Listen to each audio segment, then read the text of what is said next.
네, 드디어 교사로서 학부모로서 아주 정말 고민이 안 될 수 없는 질문인데, 어렸을 때 인터넷이라든가 게임이라든가 스마트폰 같은 거에 아이들이 접하게 되는데 뇌과학적으로 두뇌 성장에 이게 문제가 되지 않을까라는 그런 부분인데요. 이제 제가 쓴 두뇌 사용 설명서라는 책의 핵심은 뭐냐면, 아이들은 환경만, 그러니까 이렇게 과목을 정해주지 말고 이렇게 그물망을 치듯이 거기 걸려들게 하라는 얘가 몸을 쓰면서 놀 수밖에 없는 환경으로 데려가 버리면 되거든요. 근데 그게 재밌어야 된다라는 게 원칙이 있어요. 그게 왜 그러냐면은 그런 환경을 제공해주지 않으면서 억압해버리면, 그러니까 너무 재밌게 뛰어노는 애들이 있는 대로 데려가 버리면 되거든요. 그러면 스마트폰보다 이게 더 재밌는 것 같은 거야. 그래서 그렇게 이동하게끔 해줘야 돼요. 그렇게 해주지 않고 어려서 일찍 스마트폰을 접하면 안 돼, 게임을 접하면 안 돼라는 컨셉으로 하게 되면 뭘 빼앗아 버리냐면, 그럼 우리 애가 즐기는 게 제로 상태로 만들어 버리는 거예요. 얘가 오죽하면 게임을 하겠어요. 애가 얼마나 다른 재밌는 게 없으면 그걸 하겠냐 이 말이에요. 그렇잖아요. 그러니까 어떻게 더 재밌는 걸 줄 것이냐를 연구해서 그렇게 해야 되는데, 저는 자녀 교육을 그렇게 하고 있어요. 현재 하고 있는데, 자, 디지털의 신체 활동성이라는 것은 기본적으로 이제 15세까지 상당히 중요하긴 해요. 근데 5살이면은 거의 신체가 이제 두뇌가 전두엽하고 손에 다 연결이 되거든요. 근데 지금 걱정하는 건 대부분 5살 이후의 상황일 거예요. 5살 이후의 상황. 5살 이후의 상황은 조금 달라요. 뭐가 다르냐? 아이가 자기 스스로 아까 셀프 모티베이티드 돼가지고 셀프 콜라보를 하면서 자기 어댑티드 하는 방식으로 즐기는 게 없으면 도파민 보상 체계가 망가져 버려요. 두뇌에서. 무슨 얘기냐? 보람을 못 느끼는 두뇌로 성장해 버려요. 제가 가장 주의를 주는 게 그거예요. 게임이라도 즐기게 해라. 이 말을 제가 왜 하느냐? 도파민 보상 체계가 망가지게 되면은 평생 우울증을 앓으면서 살게 돼요. 그래서 자살하게 됩니다. 결국에는. 도파민 보상 체계. 인간은 도파민, 엔돌핀, 그 다음에 노르아드레날린, 이 3가지의 긍정적인 물질, 그 다음에 세로토닌, 이 물질들이 두뇌에서 생성이 안 되면 그냥 다 우울증에 빠져요. 우울증, 공포, 대인기피증 막 이렇게 가버려요. 그런데 그거를 지금까지 자살하지 않도록, 그렇게 우울해지지 않도록 했던 게 뭐였냐면은 어떤 경쟁 관계 같은 거예요. 학급 친구들 경쟁 관계인데, 직장. 여러분, 군대에서 왜 눈이 오면은 트랙터로 눈을 치울 수 있는데 군인들한테 눈을 치우라고 하는 줄 아세요? 삽으로? 자살할까봐. 무슨 얘기냐면은 지금 당장에 정신없게 만드는 거예요. 야, 너 지금 연병장 몇 바퀴 돌고 와. 야, 너 여기 눈 치워야 돼. 집합 월자 막 벌 주고 막 정신없게 만들어요. 생각할 시간을 주면 군대에서는 대부분 우울해져 버려요. 왜? 지금 현재 노예 상태잖아요. 국방의 의무 어쩌고 막 그게 신날 것 같아요? 군대 갔다 온 사람 물어보세요. 대부분 우울합니다. 힘에 의해서 나 지금 수용소에 갇혀 있어요. 그래서 어떻게 하냐면, 총기 사고가 안 나게 하려면, 이게 군대에서 이게 간부들이 하는 얘기예요. 총기 사고가 안 나게 하려면 엄청나게 쓸데없는 일을 만들어가지고 막 일을 시킵니다. 그래서 자기가 그걸 해야만 하는 의무라고 약간 세뇌 교육을 시켜요. 그래서 그 일을 안 하면 미안하게 만들어요, 군대에서. 그래서 정신없게 움직이게 만들어요, 하루 종일. 정말 내가 보면 정말 쓸데없는 거야. 누구 나면 포크레인 제가 이거 트랙트 이거 불러야지 삽으로 눈을 치우게 해요.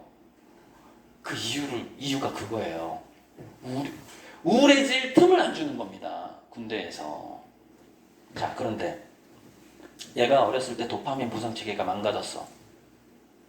무슨 보람을 못 느끼는 두뇌가 됐는데 2025년 이후에 대량 실업의 시대가 오네. 무슨 얘기냐면 이 아이가 도파민이나 노르아드레날린은 목표의식 있을 때 나오는 호르몬이에요. 목표의식.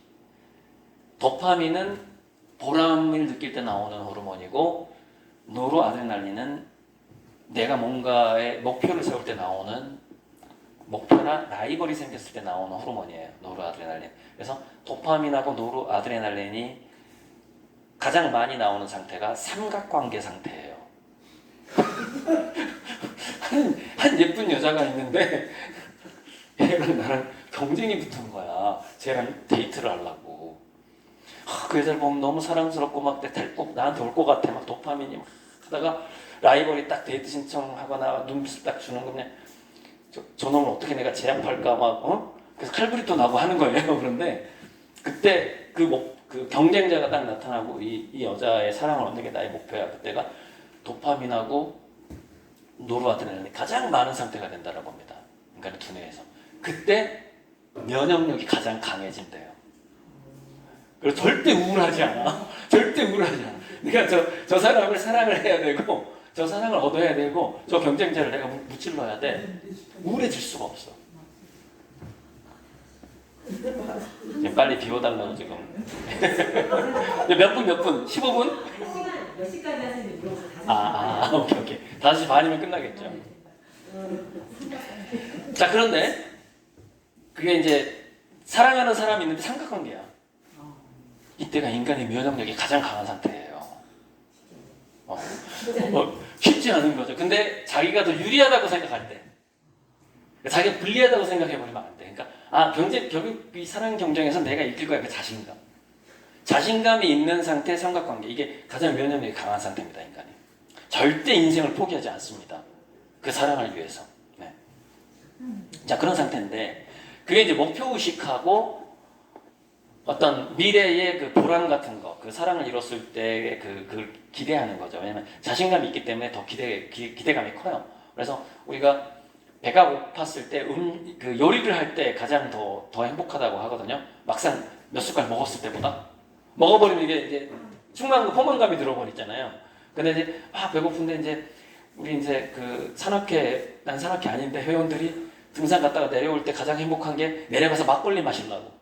지금 가증나고 미치겠어. 우리 회원들끼리 이제 막걸리 마시면서 아무튼 또 다른 거기도 약간 로맨스가 들어가긴 합니다.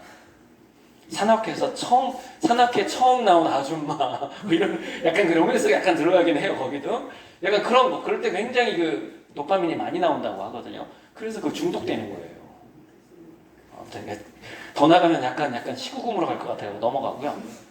자, 그런데 어렸을 때 아이들이 보람을 느끼는 두뇌, 그다음 목표의식을 갖는 두뇌가 되려면 어렸을 때 자기가 좋아하는 것이 분명히 있어야 되고, 그게 아예 없어버리면 그 자체 능력을 상실해버리는 거예요. 그러니까 도파민과 노르아드레날린이 나오는 두뇌의 회로가 만들어지지 않는 거예요.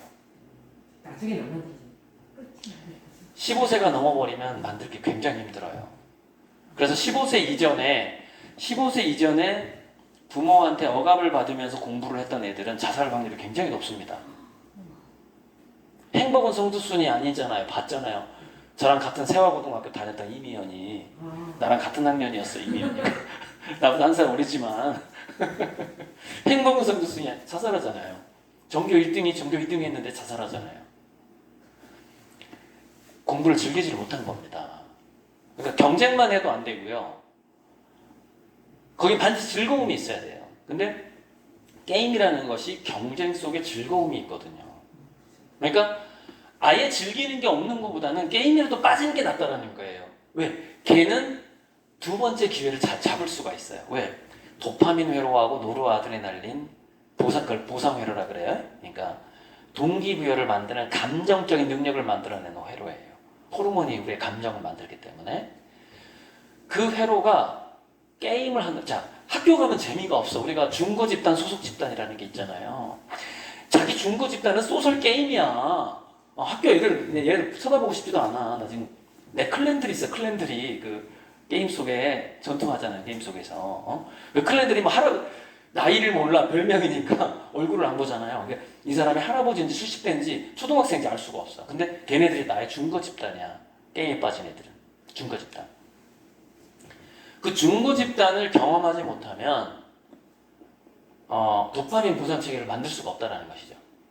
그리고 콜라보, 그러니까 협업 능력 자체도 사라져버려요. 그러니까 협업 능력 사라지지, 도파민, 보람을 느끼는 능력이 사라지고, 노르아드레날린, 목표를 세우는 능력이 사라져버려요. 근데 소셜 게임을 통해서 다른 건 즐기지 않았지만 그나마 초등학교, 중학교 때 영어 공부, 수학 공부도 안 했지만 그래도 스타크래프트인가 뭐 아무튼 무슨 서든 어택이나 뭐 이런 거 게임을 좀 했어. 얘가 열심히 해서 거기서 리드가 됐어. 그럼 얘는 나중에 사업가로 성공합니다. 나중에 엄청난 벤처기업도 할 수 있고 다 할 수 있어요. 그 가능성을 지켰기 때문에 뭘로? 게임으로 도파민 보상회로, 노르아드레날린 보상회로하고 협업 능력하고 전략 게임 능력 이런 것들을 유지했기 때문에. 근데 바로 그 두뇌의 회로가 제2, 제3의 기회를 만들어주는 거거든요. 근데 원칙주의, 이거 안 돼, 저거 안 돼, 이 원칙주의로 가면 그 회로를 망가뜨려버려요. 그러면 희망이 없어. 평생 먹여 살려야 돼. 내가 죽을 때까지 얘를 평생 먹여 살려야 돼. 왜? 자립을 못해. 자립을 하려면 그 두뇌 회로가 반드시 건강해야 자립을 한단 말이에요. 자립을 못하고 우울증하고 막 방 안에 처박혀 있고 막 이렇게 또라이 되고 막 이렇게 돼버려요. 그 회로가 망가져버리면. 뭐라도 즐기게 만들어줘야지 인간은 정상적으로 성장한다는 것이죠. 그 다음에 기회가 오고. 여기까지 하고 그러면 질문 더 있나요? 지금 시간이 너무 많이 남았는데. 시간이 많이 남았는데. 질문 없으면 끝낼게요. 몇 분 안 되시면 박수 좀 크게 쳐주세요. 감사합니다. 네. 약 70%의 청중이 지금 안 계시는 것 같아요. 80%가 1부, 2부, 3부 할 때마다 다들 바쁘셔가지고 그러니까 애들 또 학교 또 끝나면 또 집에 데리고 가야 되고 픽업해야 되고. 요즘에 그 참 강의 아직 안 끝났네. 아무튼 여담이에요, 여담.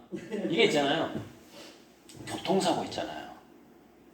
여러분 교통사고가 얼마나 심각하냐면 여러분 우리나라가 월남전에 파병을 해서 총 전사자가 5,114명인가 그래요. 월남전 그 파병 기간이 10년이에요. 10년. 10년간 5,000명 이상이 죽었거든요.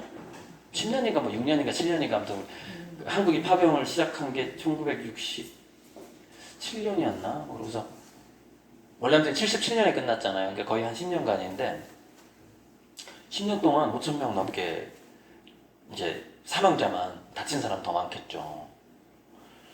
우리나라에서 한 10년 전에, 5년 전에 한 해 교통사고 사망자가 5,000명이에요. 1년에. 그러면 10년이면 5만 명이에요. 지금은 그게 2, 3천 명으로 줄었다고 하더라고요. 교통사고 사망자가. 무슨 얘기냐? 월남전보다도 참혹한 게 교통사고예요. 더 많이 죽어요. 전쟁이라니까 이게. 그러니까 학부모들이 그걸 다 알아요. 무슨 얘기냐면 애들을 밖으로 내보내는 게 전쟁터에 내보낸다는 것을 사실은 당연한 거예요. 굉장히 사망률이 높습니다. 교통사고 사망률이. 그러니까 우리 애도 건널목을 2개인가 건너거든요. 초등학교 갈 때. 그러니까 할머니가 계속 따라가잖아요. 할머니가 따라가면 이제 선생님이 오고 길거리에 학부모도 다 이거 봉사하고.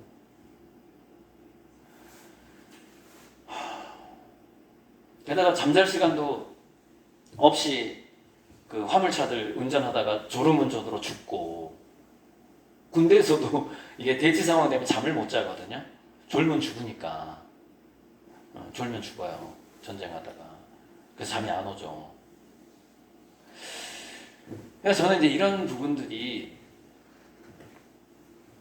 AI를 낙관적으로 보는 게, 그러면 자율주행차가 나와서 운전할 필요가 없고 교통사고가 안 나면, 아니 1년에 2,000명, 지금 5,000명이 죽어가는데, 그것만으로도 난 그거 교통사고 하나만, 인공지능이 자율주행차 나와 교통사고 하나만 진짜 사라진다고 해도 자전거 부딪히고 이런 건 어쩔 수 없는데, 어쨌건 간에 치명상은 안 입잖아요. 자전거, 오토바이가 좀 조심해야 되지만, 그 자동차가 치명상, 트럭 운전사 졸아버리면요 한 20명 죽어버려요. 도로에서 트럭 운전사가 졸아버리면, 만약에 중앙선 넘어가 버리면 엄청난 전쟁이거든요. 이라크전에서 미군이 그 전투에 나가 20명 죽잖아요. 그 국방부 장관 경질돼요. 엄청나게 희생이 큰 거예요. 한두 명만 죽어도요 큰일 나는 거예요. 이라크전 같은 데서는. 어쨌건 제가 인공지능 낙관론자로서 이 교통사고와 AGI만 생각해봐도 우리는 인공지능을 굉장히 낙관적으로 기다려야 된다, 그 얘기를 좀 하고 싶었어요. 강의 마치겠습니다. 네.